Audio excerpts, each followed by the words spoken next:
Cogito ergo sum, un análisis a René Descartes.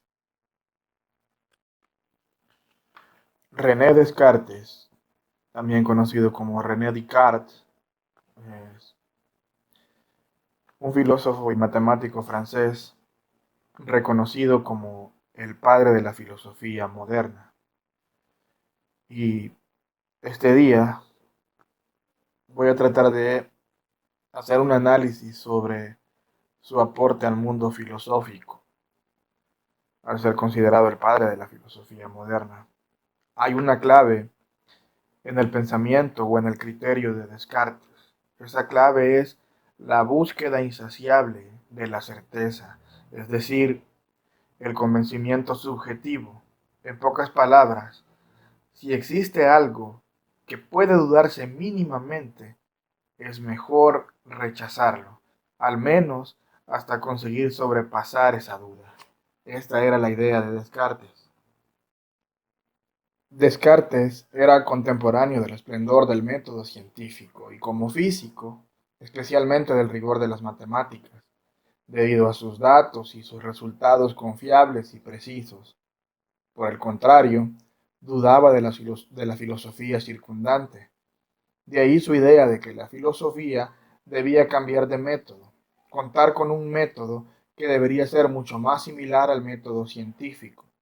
En dicho método de conocimiento o de búsqueda del conocimiento es donde la duda toma un papel muy importante. Solo dudando de todo, al menos una vez en la vida, es posible llegar a alguna verdad, decía.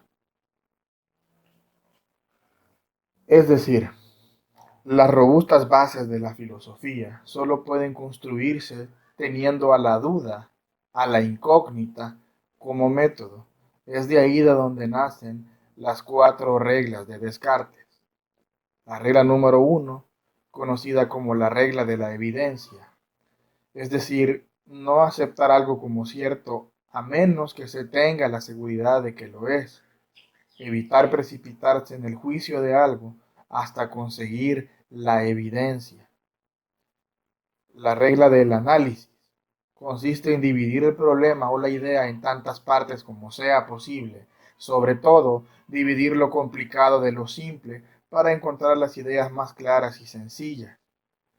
La regla de la síntesis. Una vez que se ha llegado a la claridad, es decir, a lo más simple, se debe ir poco a poco avanzando hacia lo más complejo. Y finalmente la regla de la enumeración. Básicamente consiste en ir revisando que en los pasos anteriores o en las reglas anteriores no se haya olvidado nada y que todo sea razonable y lógico. El texto más conocido de Descartes es sus seis meditaciones metafísicas, cuyo nombre real es Meditaciones metafísicas en las que se demuestra la existencia de Dios y la inmortalidad del alma. Esto es similar a lo que ocurre también con su otro texto, el Discurso del Método, cuyo título completo es El discurso del método para bien dirigir la razón y buscar la verdad en la ciencia. En la primera de estas meditaciones es donde el filósofo se propone dudar de todas sus opiniones y sus conocimientos previos, lo que él llama el vetus opinio, hasta encontrar una verdad indudable sobre la cual sea posible fundamentar o construir el conocimiento completo. Resumiendo, en su primera meditación, Descartes no encuentra ninguna verdad indudable, ni siquiera sus conocimientos sensoriales, aquellos que dependen de sus sentidos, debido a que se da cuenta que no podemos confiar plenamente en ellos. A veces nuestros sentidos nos engañan o se equivocan, como cuando las cosas se tuercen a la vista dentro de un recipiente con agua, o cuando a lo lejos vemos a una persona que creemos conocer, pero al estar cerca nos damos cuenta de que es un total desconocido. Tampoco lo onírico es fiable, obviamente, pero incluso a veces tendemos a confundirlo con lo real. Hay sueños tan vívidos que dudamos al despertar que lo que hacíamos era soñar. Y si los sentidos, las percepciones a través de ellos no logran pasar el examen de la duda, con ello todo se va al traste. El mundo entero no puede comprobarse como real, ya que lo percibimos a través de los sentidos. Tampoco el conocimiento adquirido, las ciencias o las matemáticas logran pasar el examen. Pareciera que podemos estar seguros de las verdades matemáticas, incluso como dice el mismo Descartes, confiar en que 2 más 3 es 5. Pero entonces Descartes concibe la teoría de que podría ser que existiera un genio malévolo que nos engañara y programara nuestro cerebro para que creyera que 2 más 3 es 5, cuando en realidad, por ejemplo, 2 más 3 podría ser 6. Al teorizar de esta forma, si antes nos encontrábamos con la duda metódica al llevar a cabo esta teoría del genio malvado, se pierde toda certeza y ahora nos encontramos con lo que se denomina la duda hiperbólica, es decir, Descartes, como si fuera desglosando una libreta con muchas capas, quitando una por una, busca una verdad indudable. Hay que evitar confundir la duda propuesta por Descartes, que es la duda metódica, con la duda propuesta por los escépticos, que se llamaba o se conocía como duda general. La duda general de creer que todo es relativo. No, la duda de Descartes va buscando encontrar la verdad. No es dudar por dudar, es dudar con el fin de encontrar la verdad. La segunda meditación es conocida como el cogito. Se produce un gran descubrimiento para Descartes. En medio de esa angustia, de esa terrible decepción, de ese impresionante vacío de inseguridad, Descartes en su razonamiento se topa con una verdad indudable. Él dice, por mucho que pudiera existir un genio maligno que me programara para pensar cosas que no son, él no podría poner en mí la duda. No puede engañarme con respecto a eso. No le es conveniente que yo dude. Es decir, que si yo dudo, estoy seguro de que dudo. Nadie me puede engañar acerca de mi duda. Mi duda es real. Pero además, si yo estoy dudando, es porque pienso. Y no solo eso, si yo pienso, es que también existo, al menos como ser o cosa pensante. Pero existo. De ahí nació su famosa frase cogito ergo sum, pienso, luego existo, que está un poco mal traducida, al menos para aquella época, y se presta a malas interpretaciones, sobre todo la palabra luego, que en lenguas modernas tiene un significado relacionado a tiempo, y muchos creyeron que primero hay que pensar para existir, y eso es un error. Descartes incluso lo mencionó después, no es que primero pienso y luego existo, sino más bien que pienso, por tanto existo. Por ello, en nuestro tiempo se ha corregido esa traducción, la nueva traducción a cogito ergo sum, se plantea como pienso, por lo tanto, soy. Entonces, así es que este razonamiento, esta idea se vuelve para Descartes la primera verdad indudable. Pienso y existo. Y sobre ella se regirá todo el conocimiento de la nueva filosofía. Este es, según Descartes, su primer principio. Y yo existo entonces precisamente como cosa pensante, como res cogitans. Descartes demuestra ser un excelente filósofo al volver a las esencias, ya que res cogitans se traduce como cosa que piensa, pero también como sustancia mental. De momento, siguiendo el análisis de Descartes, estoy seguro de que existo, pero solo como cosa pensante. No sé si existe el mundo, ni siquiera sé si tengo un cuerpo. Aquí empieza la radical distinción entre el alma o yo y el cuerpo, que será la base de lo que se conoce como el dualismo cartesiano. Hasta el momento he llegado a deducir que yo existo, pero no sé si existe algo fuera de mí.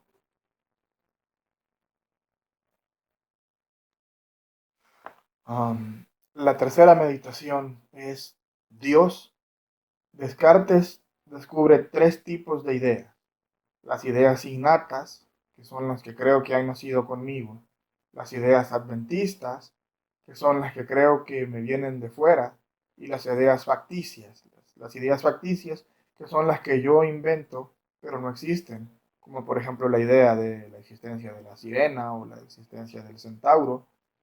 En este punto, Descartes desarrolla dos argumentos para demostrar la existencia de Dios.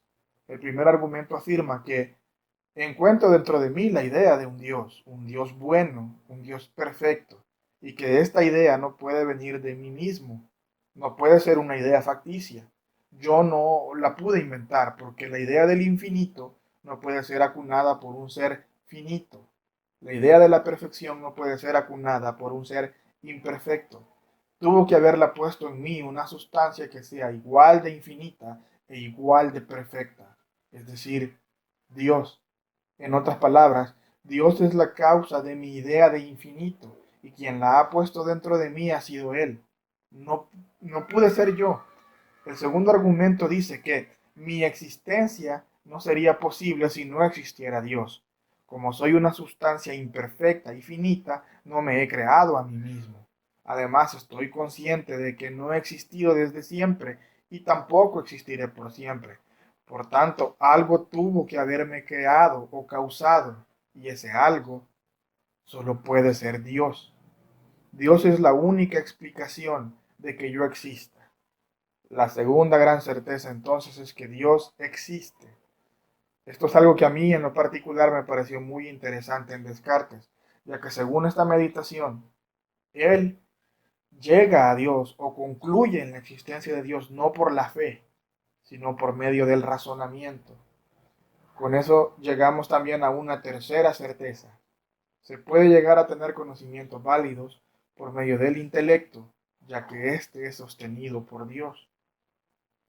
La cuarta meditación es el error. Descartes intenta explicar cómo es posible que al existir Dios y ser bueno y perfecto exista el error.